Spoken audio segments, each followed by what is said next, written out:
UFC 215 Johnson vs. Borg takes place Saturday, September 9th, live from the Rogers Place in Edmonton, Alberta, Canada. This marks the first time the UFC Octagon has landed in Edmonton. Joining us today is the UFC men's flyweight champ and pound-for-pound great Demetrious Mighty Mouse Johnson, who's looking to set the UFC record for most title defenses with a victory next week. And also joining us is his opponent, surging number 3 contender Ray Borg. Also joining us on today's call will be women's bantamweight champion Amanda Nunes versus number 1 contender Valentina Shevchenko in a matchup that has been destined to happen for what seems forever, but will finally take place on September 9th, live from Edmonton. With that, I'll turn it over to you for your questions. Ladies and gentlemen, if you would like to ask a question, please press star 1 on your telephone keypad. Again, that is star 1 if you have a question, and we'll pause for just a moment.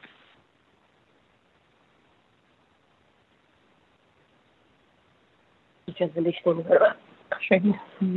take our first question today from Jack Incarnaco with the Boston Herald. Thanks a lot. First question is for Demetrious. Demetrious, to what degree does this fight feel special, and to what degree does it feel like any other fight? Yeah, for me, it's obviously as an athlete and as a competitor who's been doing it for a very long time, it's just another fight. You know, obviously if I'm successful, defending my belt for 11th time, it's going to be, the all-grandmother of them all. Training's going good, feeling good, enjoying my day out, watching the kids tear up the cul-de-sac, and looking to go out there and do what I do best, put people away. You've said that you think, based on your resume and in-ring game, that you're better than Anderson, better than George St. Pierre. So who would you consider number 2 of all time, and why? I would consider probably... Ooh, that's very tough. I was going to say probably Anderson Silva, but I like GSP too. But I think Anderson Silva did a good job about putting people away when he had the chance to. GSP went out there and did what he had to, use a lot of his wrestling. He didn't really focus on, he would take people down, and he didn't focus on passing guard, posturing, and looking to submit people. Do you think Jones is out of the discussion now?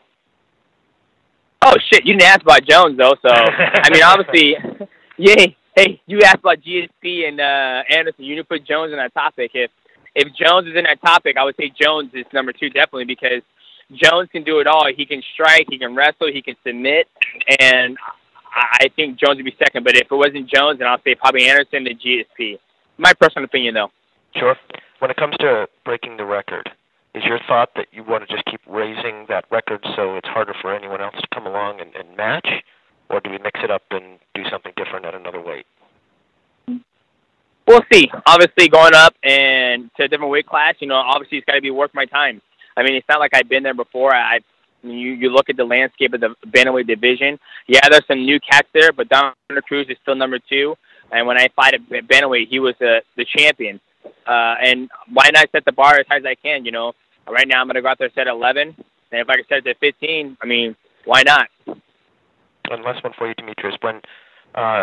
What did Dana say to you at the UFC 214 meeting that you guys had that had you feeling better about some of your concerns?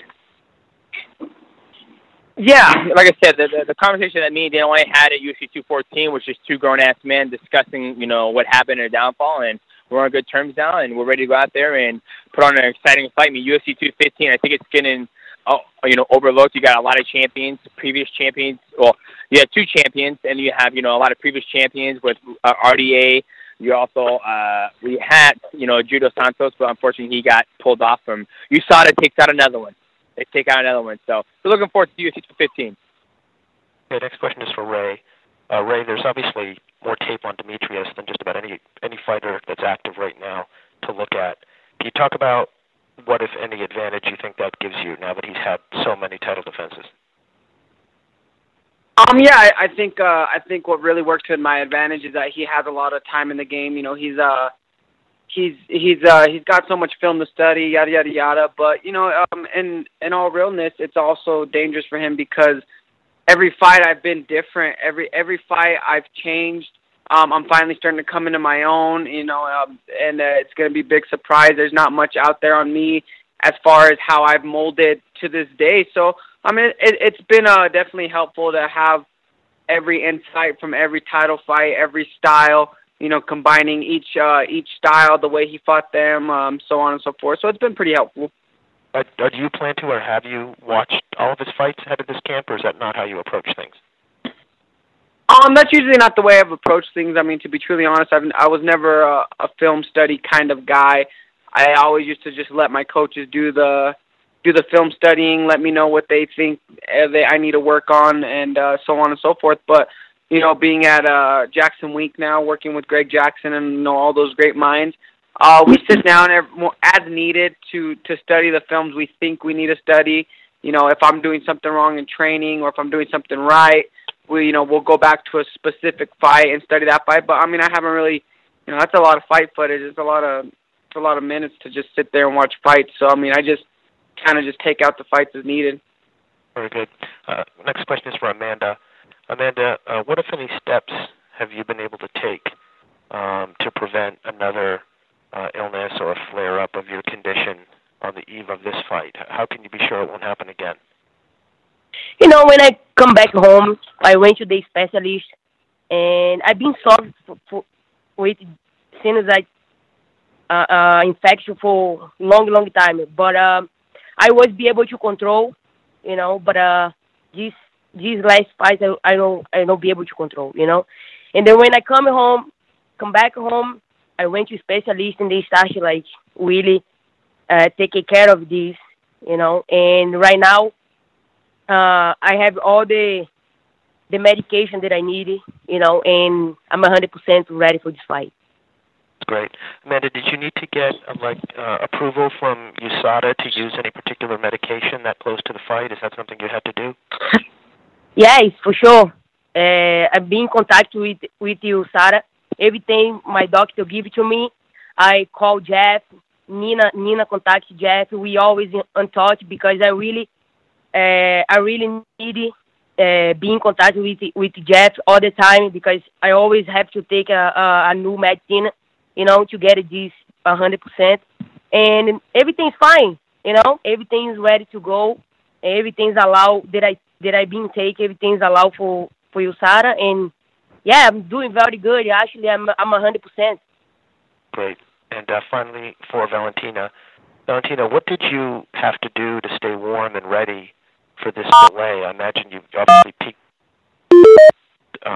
date in early July. What has it been like to stay ready in this month and a half period here? I just keep my training at the same rhythm. I take some rest for 1 week, maybe just a little bit more, and just keep going with training. But my lifestyle, it never stopped to train.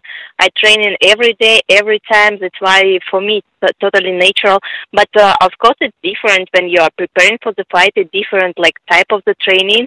But I'm feeling totally good with this because I think more it's emotional, and more it's when you put in your head something like, oh, I am overtraining or something like this, it's worse for the sportsman. But when you take it easy and you will do all the best to go to the exactly date of the fight, to be in the best shape you are. That's why it's everything easy. And I have great team around me. They are helping me, and they are my coach, Pavel Fedotov. He always checking on me on my condition, physical condition, everything. So this is for me everything good, and I think double training was a favor for me for this fight. Thanks, everybody. Next up, we'll hear from Jeffrey Harris, 411 Mania MMA. Good afternoon, everyone. Thank you so much for joining us today. For Demetrious, is there any concern at all, because Ray Borg has missed weight in 2 of his last 4 fights, that if he doesn't make weight for this fight, it would no longer be a title defense to break your record? Yeah, honestly, I'm not even worried about that. I'm sure he'll do his job and make sure he makes the weight class. He said he's got a new nutrition, perfect an athlete. So, that's my job to go out there and fight. I'm not even worried about that. I'm sure he's going to make it. For Ray, you have missed weight for 2 of your last 4 fights. Are you 100% positive that won't be an issue for this fight, considering it is for the title?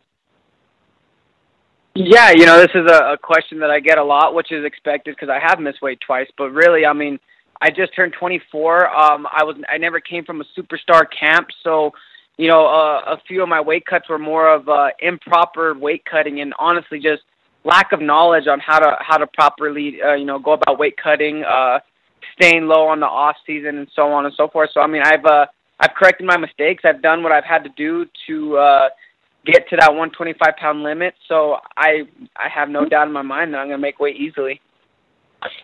Next question for Amanda. Do you feel any of the backlash you received for missing this matchup the first time when you were ill? What do you think it was unfair? And do you think it's unfair because of that this fight is not the main event, instead it's the co-main event? I feel they punish me for sure because I know be able to compete. But you know, at the end of the day, I want to fight. You know, I want to fight. Doesn't matter. I think the main event for this fight is great.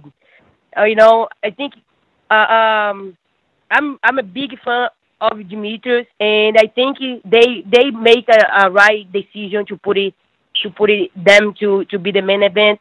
And I love it to be the co-main event. You know, the only thing that I want is step in that cage and then getting my work done. You know. For Valentina, do you think this delay will benefit you more or possibly benefit Amanda more, or do you think it even matters? I think this delay, for me, it's totally fine because now I feel in me like much better form that I was for June 8th, and I feel like double strong and no one like preoccupation in my mind.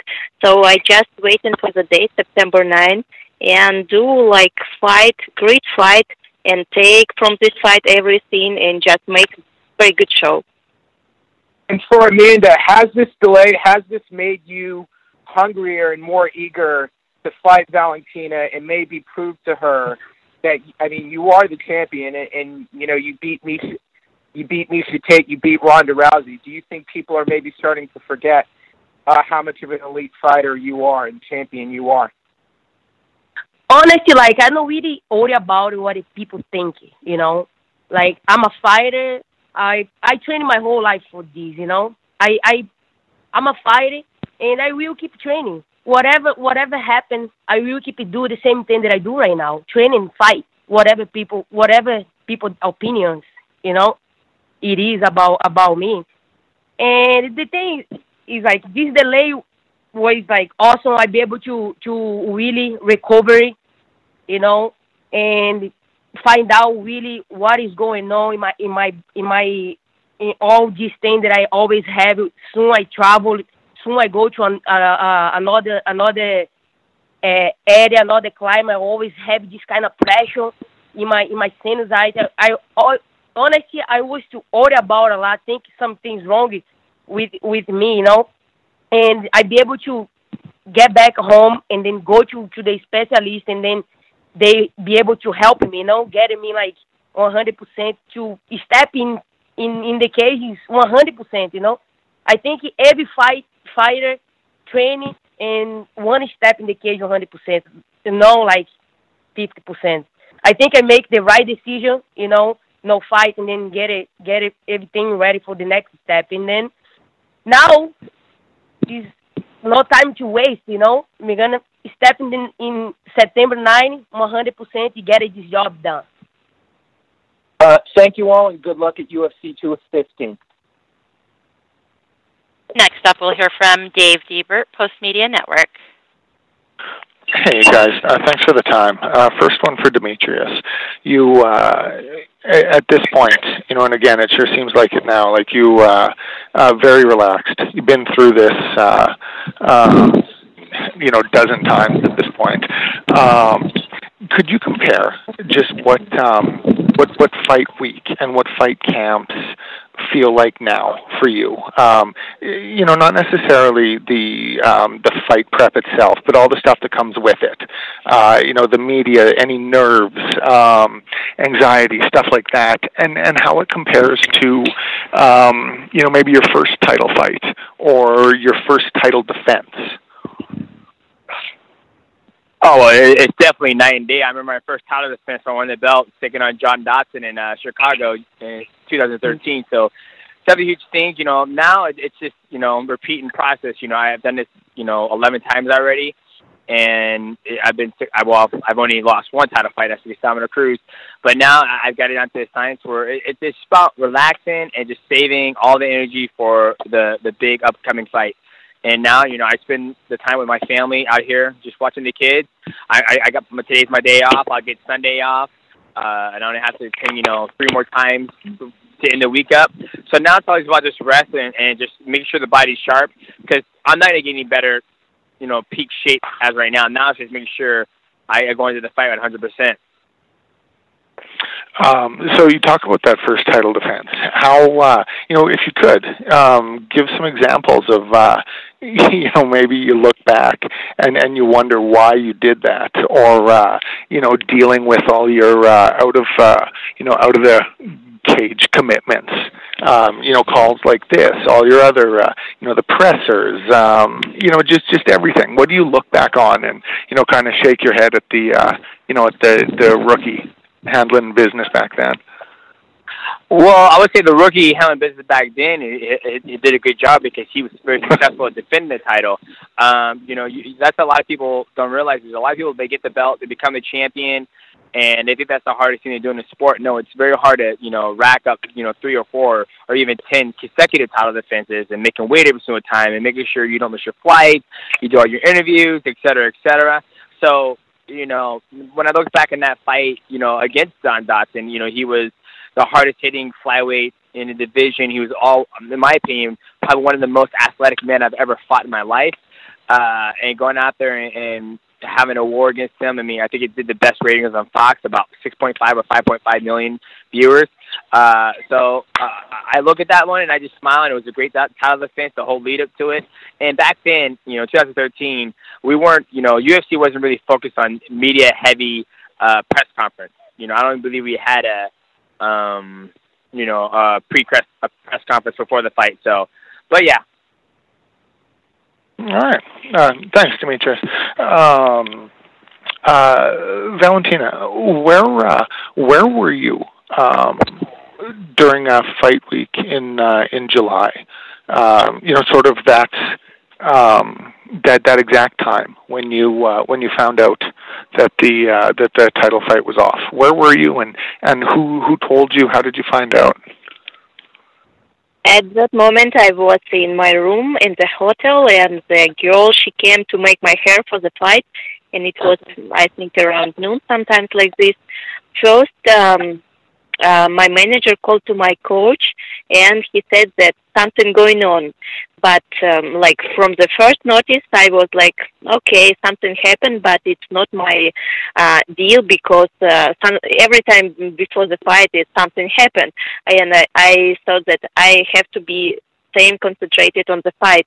But when he called again the second time, and UFC already contacted to my manager, it said that fight won't happen, and I was almost prepared for the fight. It was I could not believe for maybe 1 hour that it really will cancel the fight.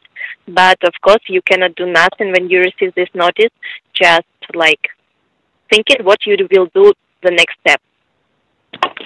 How long did it take you to get past that? I imagine combination of shock and disappointment. Was it a few days? Was it longer than that before you really were able to wrap your head around the fact that the fight wasn't happening then?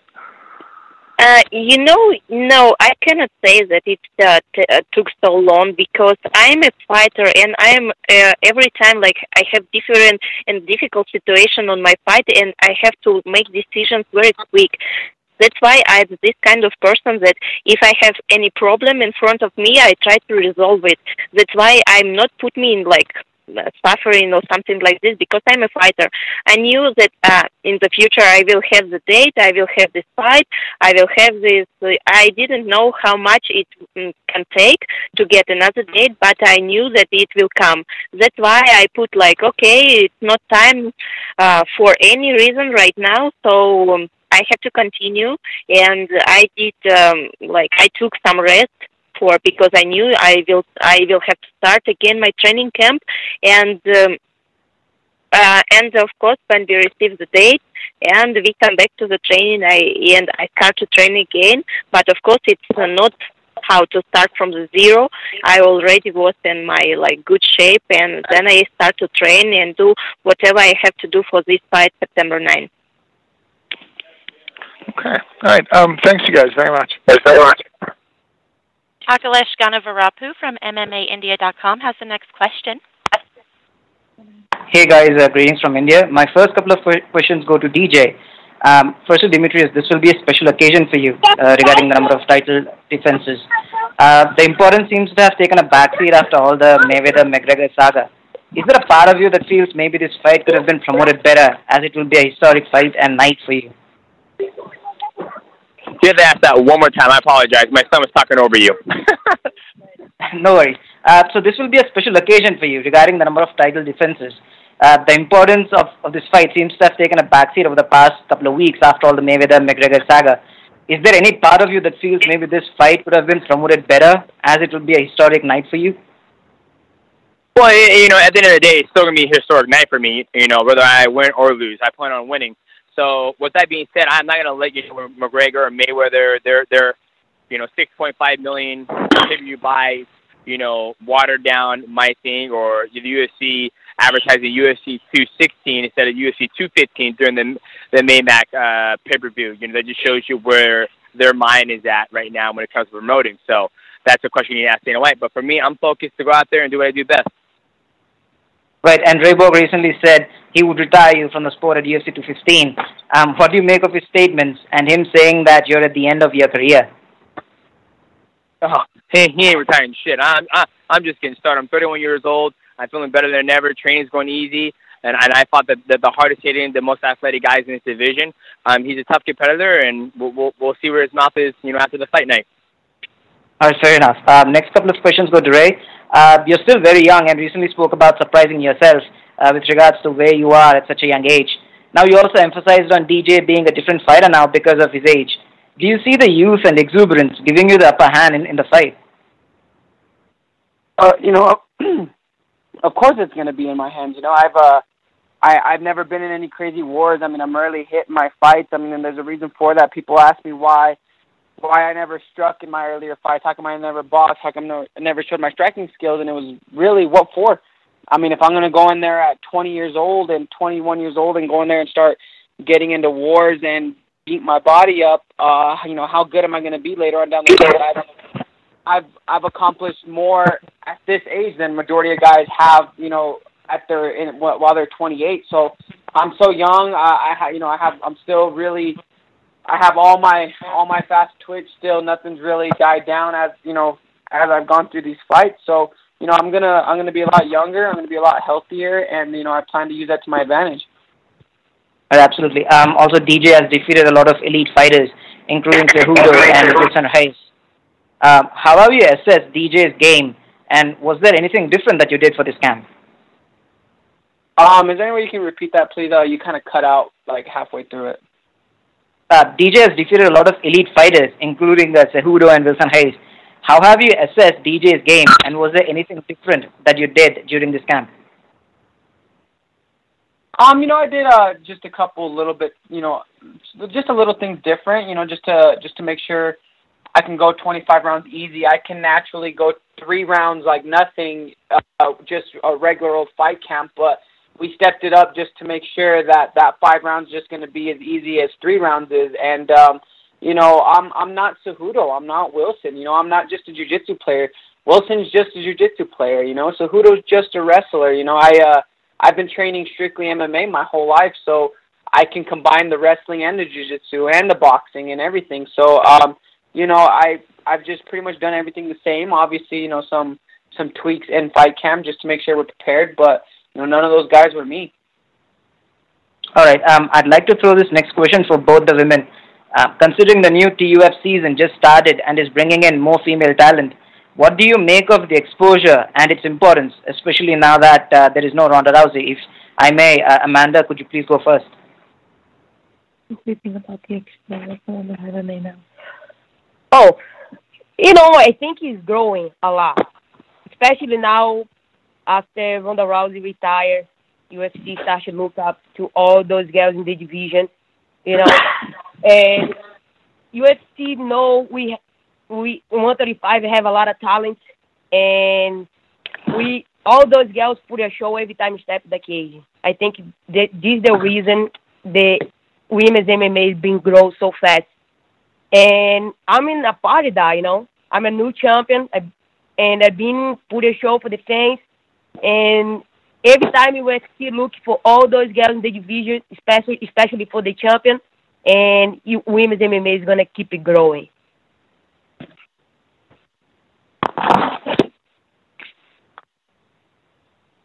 Hello? Akalash, did you have anything further?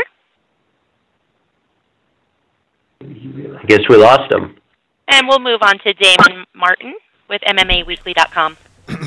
Hey everybody, my first question is for DJ. DJ, you've talked about this record for a long time, getting to this point. And I know everyone always wants to ask you about, moving on to new divisions and doing different things. But, I mean, in your mind, do you feel like this is a record that you want to set to a place where no one could ever touch it again? I mean, I guess you could never say never, but do you feel like that's kind of your goal now?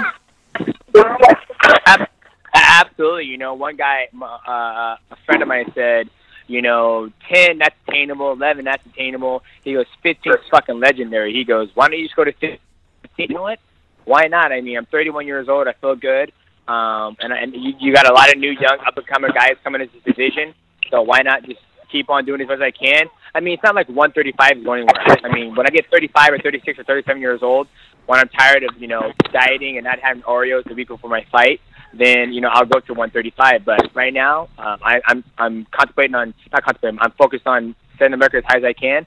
And then if the money is right to go to 135, then let's make it happen. I mean, let's be honest with you, gentlemen. If Conor McGregor would have got, $2 million to fight Mayweather, he probably would have done it. So, yeah.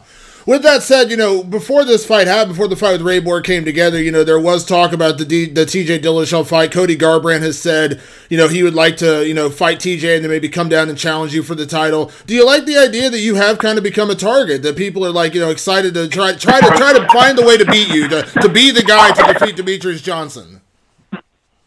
It cracks me up because, everybody always keeps throwing my name out of their mouth, and for me, I'm just focused on doing what I do best, is just clean out my division. And everybody, everybody in UFC, everybody in the world says he's the most important fighter. He doesn't sell any pay-per-view, but everyone wants to fight me. So I don't understand why they keep saying that. But yeah, that makes me happy that everybody keeps bringing, putting my name keeps coming out of their mouth. And obviously, if that fight were to happen, we'll all sit down like grown men, businessmen, and negotiate whether it would be at 25 or 35. This would be his first title defense. So I can be like, it's all about negotiating, you know what I mean? Yeah. You've always said that it's not your job to place where you stand in history, DJ, but considering, where you're at right now, do you feel like you have kind of defined yourself as the number one guy? Listen, we don't know the whole thing with John Jones. I don't want to convict the guy, but, when you have that kind of thing happen a second time, and obviously George has been out of the sport for a few years, we got to see how he comes back. In your own head, do you feel like you really have defined yourself as the number one guy in the sport, the number one pound-for-pound fighter in our sport?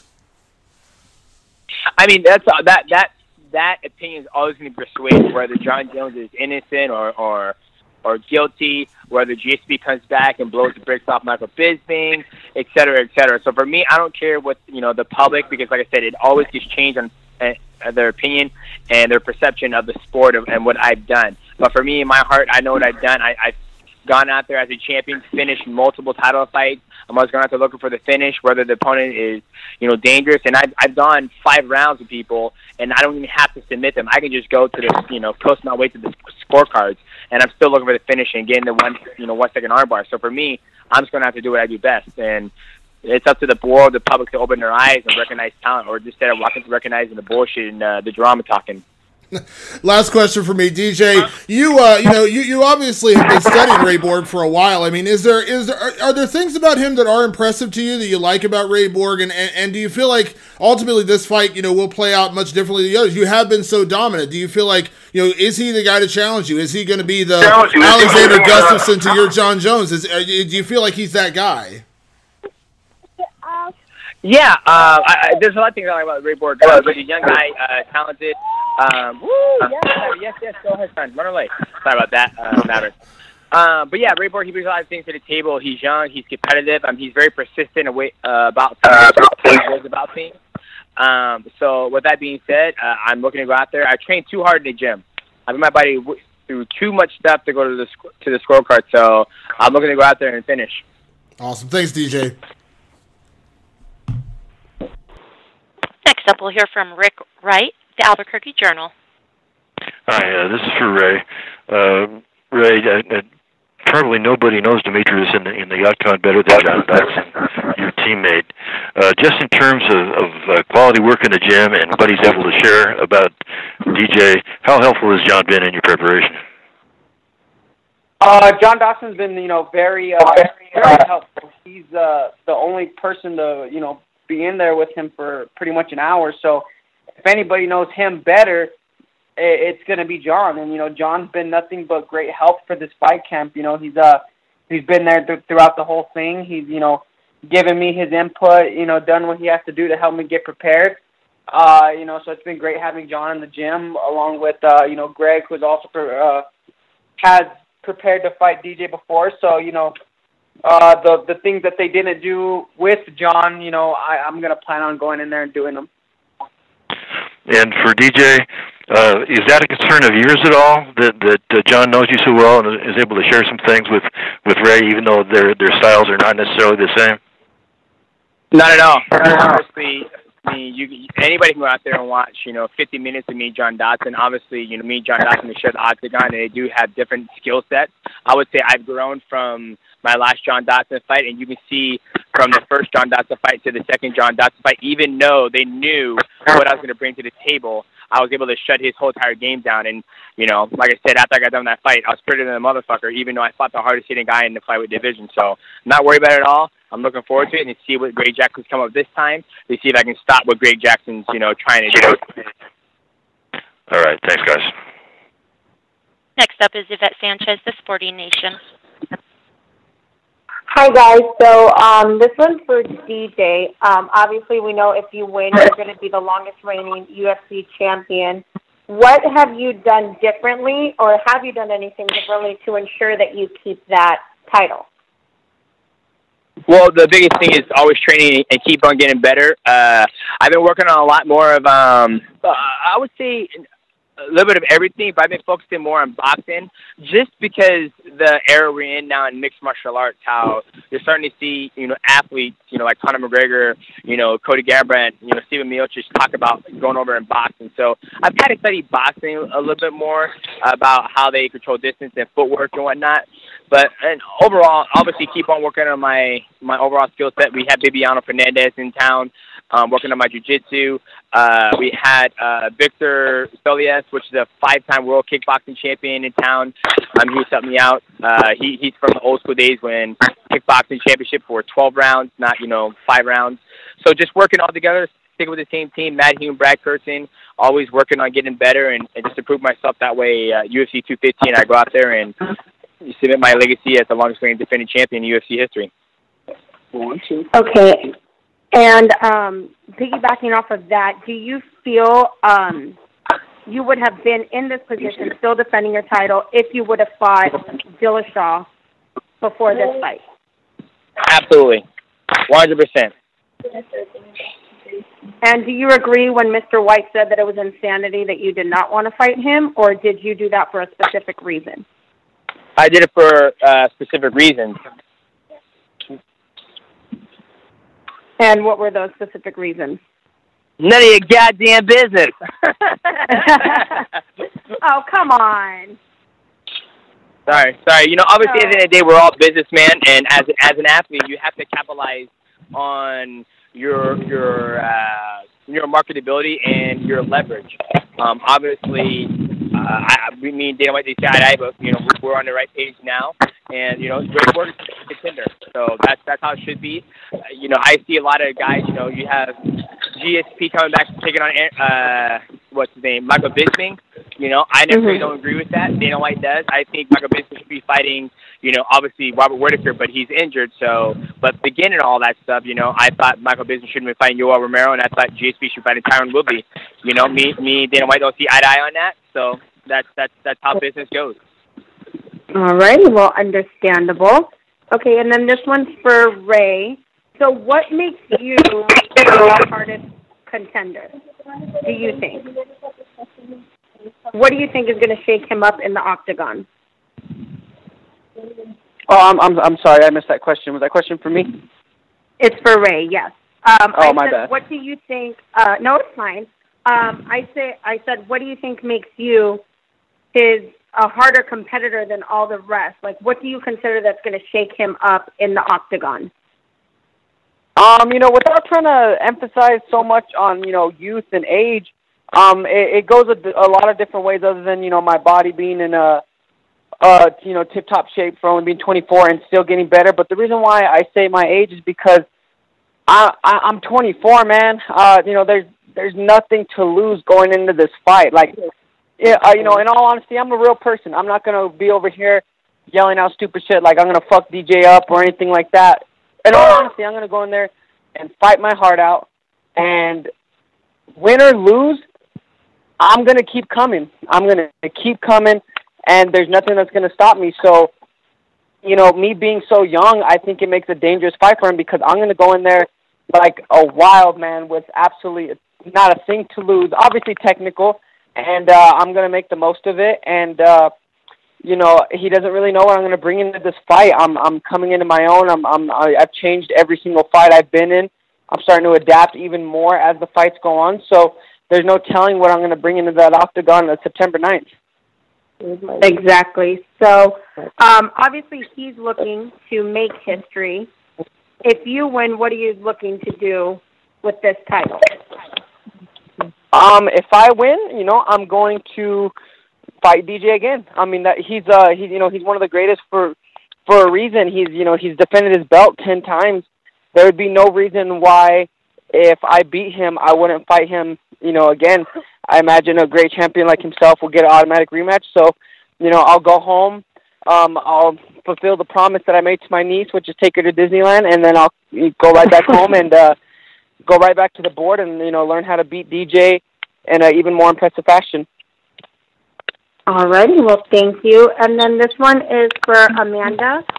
Having since Dana White said that he wouldn't give you another main slot event, and I know you said you felt that you were punished, does that only make you want to perform that much better so he could change his mind in a upcoming UFC possibly?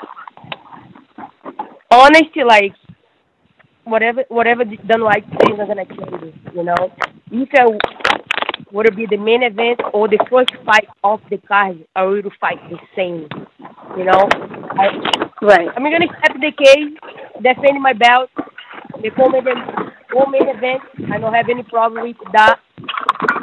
I'm going to keep my belt, walk away, get a check, go home, drink some beer, and then enjoy celebrate with all my friends, my girlfriend, and my family. Right. And then I know you said that you did not regret your decision about not fighting. Is it just because you knew that you would not perform to your best ability? Only if you are fighting, it's not easy to fight without being 100%. I know it was 100%. I never pull out the fight ever in my career. Never happened before. Never. I always was there. I never missed weight. Not even when I was sick. I went through in my weight cut, sick. My last weight cut. I went through sick and I make weight, but I not be able to fight. you know. But never happened, and unfortunately, first time it happened. But we scheduled the fight already, and everything is gonna be fine, you know. I'm 100% right now, and we'll see what happens. Alrighty, well, good luck. And then my last question is for Valentina. So when you heard that you weren't going to be fighting Nunes in 213, were you upset or did you lose respect for her as a champion fighter when she pulled out last minute? At this moment when I received this notice, of course I was upset, but I knew that the day will come. It will be the same fight, the same opponent, and it will be like the same preparation. That's why I put my focus on my mind on the future. I was not upset for a long time because I knew I cannot be in this emotion, to have this emotion, all this stuff like this. That's why I just rest a little bit. I put my mind together and continue my training and preparation. And when I received notice to have the fight on September 9 in Canada, it was like, okay, now now I have the new target, and I'm ready to go. I will do my training camp the same hard that I did, maybe more harder. And here we are, just again, just few days before the fight. And I hope it will happen in 100% with opponent strong on 100%, and it will be good fight, good show. And I put all my heart, all my spirit, all my fighter character to show the great fight and do whatever I have to do to win this fight. I want to piggyback. Excuse me. Yeah, I want to say something. You know, this is the fight that I want. Not having nobody in this division that I don't want to fight, you know. And I told Shelby, have to be Valentina. You know, you have to reschedule this fight. I want to fight Valentina. I don't want to schedule it nobody else in this division. Valentina is the one deserves this match, you know, this matchup. Valentina is the number one contender in this division. And this is the fight that I want. Please reschedule this fight and then let's make this happen, you know. And he listened to me and then give it a next day, you know. And this is the thing. I don't know, people thinking like I was scared or something like that. No, I'm the one who wanted this fight. I'm the one asking for Sean Shelby reschedule the fight right away, you know, because I don't want to fight Valentina 50%. I want to fight her 100%. And that day, I know it was 100%. I don't know, people still question about that, you know. I never is going to run away. I'm a champion. I have to defend this belt. Whatever step in the cage against me, I will fight because I have the belt. I'm number one on the planet. And I want to stay here. I have to keep proving. And for that, I have to prove it against somebody, you know. And Valentina is the one that I want to fight next. Nobody else in this division. Yes, I think as an athlete, you can tell that you know yourself best, and you know when you will reach, you know, your full potential. So then this question is gonna be for both of you ladies. Considering the last time you two met in the octagon, it was considered quite a close call that Amanda dominated in the first half and Valentina dominated in the second half. Was there anything that you ladies did differently to make sure that either one of you dominates either the whole round or there's a submission or anything like that? You know, for me, like, I beat Valentina by unanimous decision, you know. I beat Valentina 2 rounds clear. If you watch the fight, if you go right now, watch all the fight again, Valentina coming back in the 3rd round.